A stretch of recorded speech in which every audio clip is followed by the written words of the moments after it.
Yes. Thank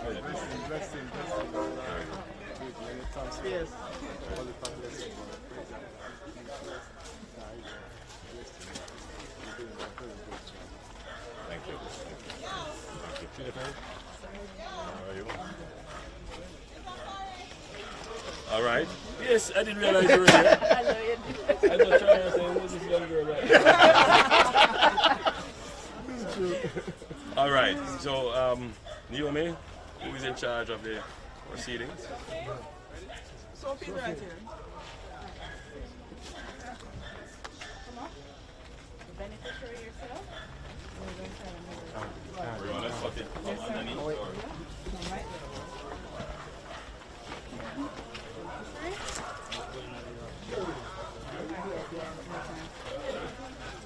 Yes.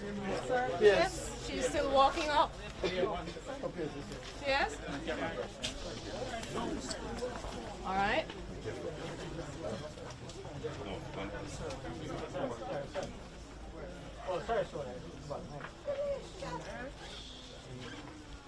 All right.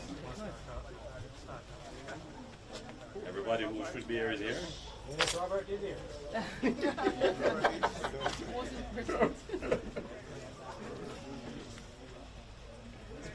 All right.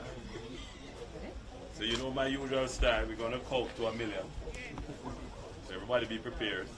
Count to 1,000,000 before we cut the ribbon. That is to give enough time for the cameraman to capture this in slow motion. So 1,000,000. Right in front. So there you go.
You're here. MP, you're here.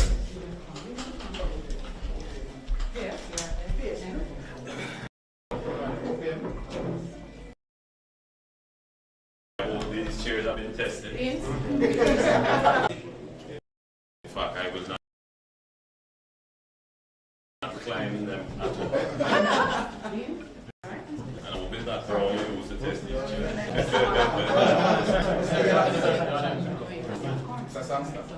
Of course, yes, please. All right, so remember, we have to treat this as if we were on set. We have to get the people outside to be cooperative.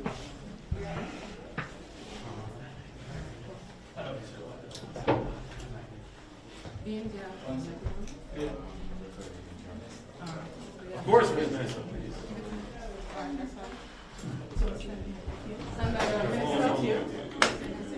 Oh, yes, our 6 minutes. On this side? Sorry.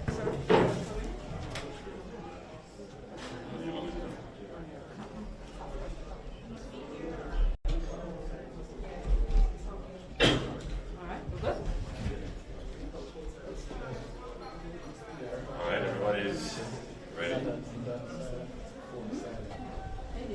so we're going to treat this as if we were on set. We would always want to have the best audio quality and no other audio that can be a distraction.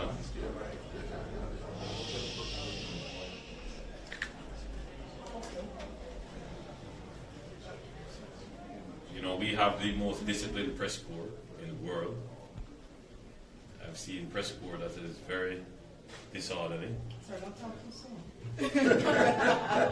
No, our press corps is very well disciplined. All right, so Minister Green, as a member of Parliament, you will give us an overview of the program in your constituency. You may brag about the benefits that you have received and those that are on the train line coming. Yeah. And then we turn over to Mr. Black, who will tell us a little bit about his story and why he, well, Minister Green will say why he was recommended. I'll ask Minister Mackenzie to say a few words. He also has a program under the jurisdiction of the Ministry of Local Government. And then we'll ask our permanent secretary to say a few words about the process. We always speak about the process because this program comes under serious interrogation, which we don't mind because the program is designed for that. And then I will say a few words as well. So, Minister Green, you can start. Thank you, PM. So this is the most transformative programs that the government has run through the constituency of South West St. Elizabeth, and I get across the island. We've been able to have at minimum 4 beneficiaries thus far who have seen their lives transformed. We've had people in each division who have received a house and of varying sizes, and clearly what we have done is to look out for the people who are in the most need, and need comes in a number of different shapes and forms. We've seen old dilapidated buildings that had to be replaced. We've seen families who were in one-room structure that we had to give them a more comfortable arrangement for the family, and they just couldn't afford it. And in the case of Mr. Black, who is a most genuine and humble, hard-working man, literally lived nowhere, right? And it came to my attention, PM, you originally wouldn't tell because he's a very active church man. He's all over the place, and members of the church reached out to myself and Council Whitney Smith to bring to our attention that he had no home. And as such, we're very happy. Growing up, I go through a lot of love story. My father never take care of me, with my mommy alone. We never have nothing, so living over my home all the way, how much a week in a one bedroom. Ended up one of my cousins, an old lady, she died now. She said me can come and live with her. Ended up that me have to stay with her. But one thing with that old lady, she always telling me, say God bless my grandson. So I just continued. After she passed out, they put me on the rent. I never had to work to maintain myself. So end up in June, I have to leave out of the house and give me notice I have to leave. I'm just touching from home to home. So I hear about the social prayer, and I have to thank my MP so very much. He do a lot on our council next week because I pray that God keep them, guide and bless them. So I'm telling you, it's not so easy. And our Prime Minister, oh my God, God has to keep on blessing, guiding, protecting me, doing a very good job. The greatest Prime Minister I ever see. So I have to give you up a lot. So I have to give a lot of person many thanks and many blessings for what you've done for me, especially God. Without God, I couldn't achieve this. Thank you, Mr. Black. The Prime Minister, the sentiments expressed by the recipient is one that is echoed right across Jamaica. As a matter of fact, you may be surprised to know I got 3 letters since I drove up this morning inquiring how they can get hold of this Prime Minister. I think this is probably one of the best projects that have ever been instituted by any government because it reaches a level of persons in the society that we normally find out there. And the importance of these units, Prime Minister, provides a shelter, not just a shelter, but it actually helps to stabilize families. And I'm glad that I'm a part of a government that is led by you. that have demonstrated that ability to ensure that we reach down to the bottom where it matters most in providing housing solutions for many Jamaicans. The fact is that we can't build them fast enough, but over the period that we are going to continue to administer the affairs of Jamaica, I know the Jamaican people will place that confidence in you for you to roll out much more of these housing solutions for the Jamaican people. Thank you, Minister. P.S., you want to say a few words? Yes, thank you so much, Prime Minister. I just want to say that before I get into the process, just a few words, just a brief overview of the new social housing program, which was conceptualized in 2018, and we had a full rollout in 2020, having regard to the fact that we would have had to be planning for that implementation process. To date, we have handed over 202 houses to persons, and we have 59 units at varying levels of completion. And so, Prime Minister, the target of the 200 that was set is exceeded before the end of the financial year. I'm also happy to advise that Prime Minister has given us a new target. He has more than doubled the target, and so for next financial year, we will have 500 houses. So that's how we celebrate with Mr. Black today, as he has got one of the units. What I can say is that this program goes through a very, very rigorous kind of investigation. The applications are made usually through the Member of Parliament, but that does not preclude persons. Prime Minister will tell you that on any given day he receives many applications, and they come into me at the ministry as well. And so they end up at one place where there's a project oversight committee. They undergo rigorous scrutiny and investigation, where the technocrats go out into the field for the establishment, to determine establishment of real need and the vulnerability of persons. And after that, it will go through the procurement process, where this, again, is a very transparent process that is used before a contractor is selected. At the end of the day, you will see a social contract being signed by the beneficiary. So it's really not any program that this government that is administering that is coming into any disrepute because of the vigorous scrutiny that it undergoes. So, thank you so much. Thank you, P.S. A couple of things for note, given the season that we are in. Some of them we have said it on numerous occasions, but it has not made it into the public domain. But I believe that some of what I'm about to say should be in the public domain. First of all, the government has a very comprehensive housing program. And that housing program involves the construction of 70,000 new housing solutions. And those housing solutions will be market-based, meaning that the beneficiaries will purchase them. The housing gap by the last housing policy that we had in terms of a numerical definition of the housing gap is that we need approximately 150,000 housing units to equalize demand for housing and the supply of housing. So the government's strategy is to assist the supply side. We have demand side assistance, which comes from subsidized mortgage rates through the NHP, and that has been very helpful over the years in creating effective demand for housing. But the real issue is the supply. How do we get more housing built? And that is a very complex issue having to do with the supply of land. But what we are seeing is that the binding constraint now on the supply of housing is actually to find contractors who can build at scale. We can build 100 houses or even 1,000 houses.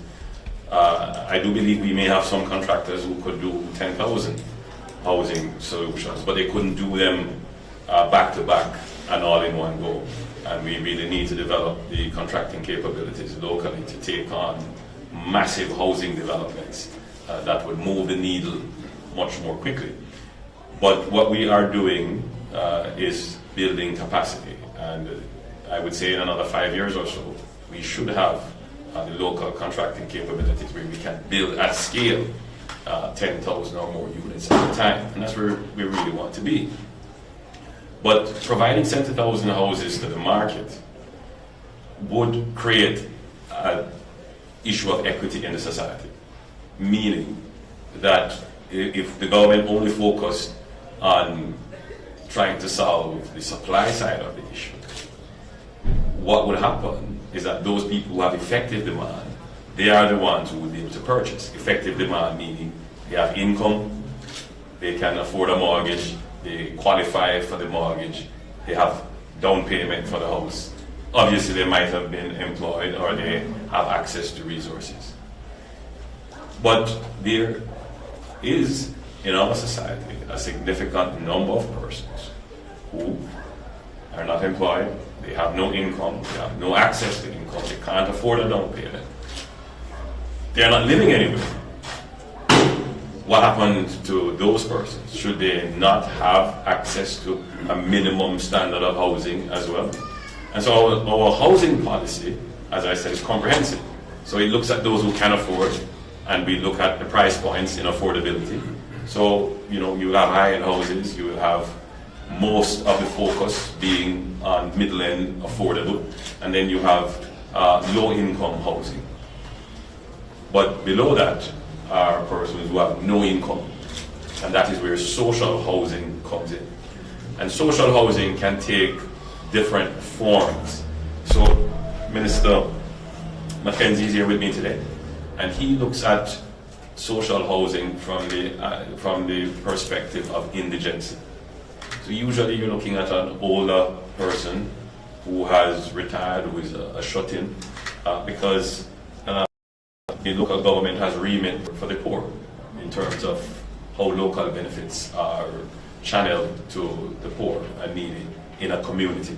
So the indigent housing program under the Ministry of Local Government is providing approximately about 150 units per year, and it focuses on rural poor and elderly and so forth. But then you also have another sector of the society. For example, you have mothers, single mothers with large households who live nowhere. They are in the age group to work, but they're not able to work given their circumstances. And they live in deplorable conditions. What should happen to them? Should they not have some access to some form of housing that gives them a decent standard of living? You have persons like Mr. Black, who, by virtue of his circumstances, has nowhere to live. Should he not be assisted? He's not working and has no access to income, has no family to take care of him. We have had situations where we have people who, when we have done the social investigation, they're living in abandoned cars. In one case, we looked at a family of a single mother with 3 kids living in a shed. The son was bitten by a scorpion. There was not even windows in the shed. So there are these cases which governments can't overlook. So whilst we try to provide market-based housing solutions, we also have to provide social housing solutions. Now this is just one form. In this form here, we have built a really good concrete structure. I believe it is at a cost of $2.8 million. It's built in a few weeks. It's not very expensive. It's for a single person. But we have done housing structures to take people out of deplorable tenement conditions where you have large families living in multiple shacks in a small space. We have done housing to remove persons from areas which are environmentally vulnerable. We have done small housing schemes like the one that we have done in West Kingston, where we did 12 units. So that's Victoria Park, right? So the comprehensive nature of the program. So everywhere I go, people want one of the social housing, and they say, "Prime Minister, I want one of the houses." I think, and I can understand why. Everybody would feel that, you know, I am entitled, I need it, my situation is such. And that is why I don't make the decision. Minister doesn't make the decision. You know, or the MP doesn't make the decision. We recommend. So if someone writes to me, or the minister gets, as in the case as you have said, you didn't take it upon yourself, the church recommended the person to you, and all the recommendations go to a committee of technocrats. No politicians sit on that committee. The principal financial officer of the Ministry of Economic Growth and Job Creation, who is here with us, Judith Rob Walters, looks at it from an accountant's lens. Exactly. From an accountant lens, to make sure that from the start there is accountability. Because the moment people feel that there is favoritism and the program breaks down, the success of the program is that there is a robust oversight and there is no political interference with the selection process. We make recommendations, but we don't make the final selection. The final selection is based on an objective assessment. I'm sure Mr. Black could tell you that before he could have been approved, a team of investigators were dispatched. They verified his circumstances, but the most important thing is that they verified his circumstances with members of his community. So the community literally has to agree that this man deserves it. That is the basis of that social investigation. And once we're satisfied, then we move now to the technical and engineering. Can the house be built? So we want to know, does he have a place to build the house? Is somebody giving him land, or giving him access to land, or does he have land? Maybe some family member would have given him. And once that is established, then we look on the technical feasibility. The flatter the land, the nearer it is to a main road, the less rocky it is, the easier it is to build. So this house is coming out at $2.8 million. That's really very good.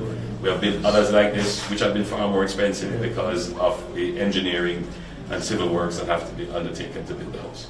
So once we have passed engineering, then we go to procurement. And the procurement has very strict rules that protects the government's resources and maintains public trust. No one can say it is because they know the minister or they know me or know somebody why they have gotten the job to build. They bid fair and square, there's an established process, and they bid. And we are very careful in ensuring that the contractors perform, because our interest is to develop a cadre of contractors who can build quickly and build under cost. Because you know, the biggest challenge that we face in terms of a threat to the program is if the contractors don't perform and there is overrun. Every dollar overrun eats into the next house that should have been built. And so we control that very, very carefully. So I use this opportunity to appeal to our contractors. Yes, you want to make as much profit, but please bear in mind that there is a social good in this, right? So those are just some elements of the program that I thought I would give. Just one last thing. We're constantly reevaluating the program, and it is unlikely that we will go ahead with housing in this form based upon the profile and need of the beneficiary. So we may very well employ other modalities of building houses. We are now examining new building technologies where this entire structure could be put on a flatbed and just be brought here and placed on spot. And that would just save a huge amount of money. And the building technologies are there. The building lasts very long. They are hurricane tested and rated. They give great insulation and great protection from weather. And my own view is that they look aesthetically more appealing. So yeah, the program is doing well. We're past the 200 mark, but we have a far way to go. We estimate that there are about 6,000 Jamaicans who are in need of some social housing intervention. So it's going to take some time, but you can have fun. There is a program. The program is funded. These are not promises. Yes. These are commitments. I don't want to go too much into the season, but I'm hearing something about making promises. I don't make promises. I make commitments, and I'm not afraid to speak aspirationally. So it is my aspiration to end absolute poverty in Jamaica. A dimension of absolute poverty is when people do not have access to the basic standard of housing. If we could ensure that there's a basic standard of housing in Jamaica, then we would have ended one element of absolute poverty. Right? And that's aspirational. As I say, 6,000 houses, and we are only at 203 or 202. We still have a far way to go. Does that mean that I shouldn't have the aspiration? That I shouldn't, look to a big goal? But the difference is, though it is 6,000, 200 persons have benefited. They have started. There is an institution in place now. There is a budget in place. There is a process in place. And it can only get better. So, yeah, I think we have given a whole heap now. Let's see what gets carried. All right. Yeah. So, just briefly, the social contract, Mr. Black, that you will maintain the house in or better condition than you have received it. Yes, this house got to be forever for the life of life. Yes, I would wish that is the case. That is the house we're going on now. The house we used to build in a long time and never built. This house we're giving now is the best house. Yes. First time it's board and client and something else. The other thing is that you don't have no room to rent out. Me not know for rent. Exactly. So you can rent out the place. We have seen cases where people have got social housing and they have rented it out. That cannot happen. That is bad. Yes. Then the other thing is that should your circumstances change and you decide to put on a room for your extended family, you must apply to the relevant municipal authority for the proper building approval, and you must notify the Ministry of Economic Growth and Job Creation to get the approval as well, to modify the house. And this house is given to you free of cost. But bear in mind, and I've always maintained, there is nothing free. It may not have cost you, but it cost somebody else. All right? And so the taxpayers of Jamaica paid for this as part of our social safety net and our social conscience. You have a duty, having received this transfer. So the transfer is conditional on you continuing to maintain your stance as a good citizen. It is clear that when the social assessment was done, you were seen to be an upstanding member of the community, participated in community affairs, obviously an active church member, and we therefore see you as an ambassador for good in the community. All right?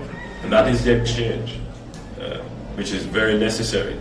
Can you imagine if someone who was a plague on the community received this house? How people would feel about the program. So it is important that having received this house, you justify the benefit by being an ambassador for good in the community. Long as I will keep on serving my God. I know that it's not easy, but serving God is the right thing to do. And once I put my trust in God, I know everything is okay. Because everything I do only for God. Everything.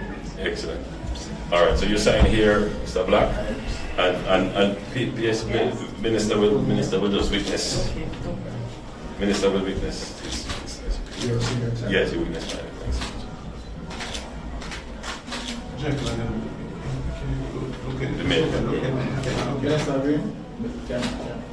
Yes, and then Minister Green, you will sign. Yeah. Mr. Green will sign. Oh, you will witness, rather. Yeah.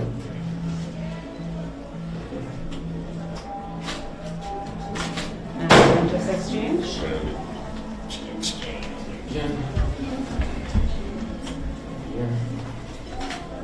I'm just going to ask PS to sign this one. Yeah.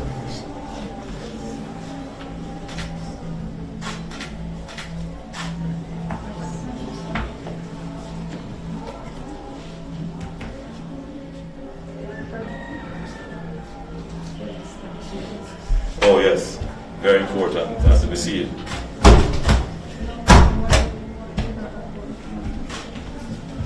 That's it now.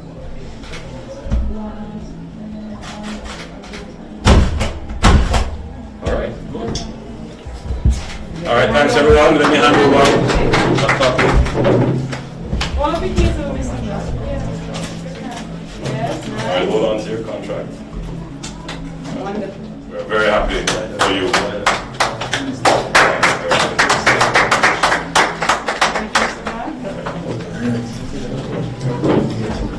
Yeah, man. Oh, man. And then the last one. Oh, God, Fire thanks. station and Walk. yes. Sorry. You got a brief for fire station. No.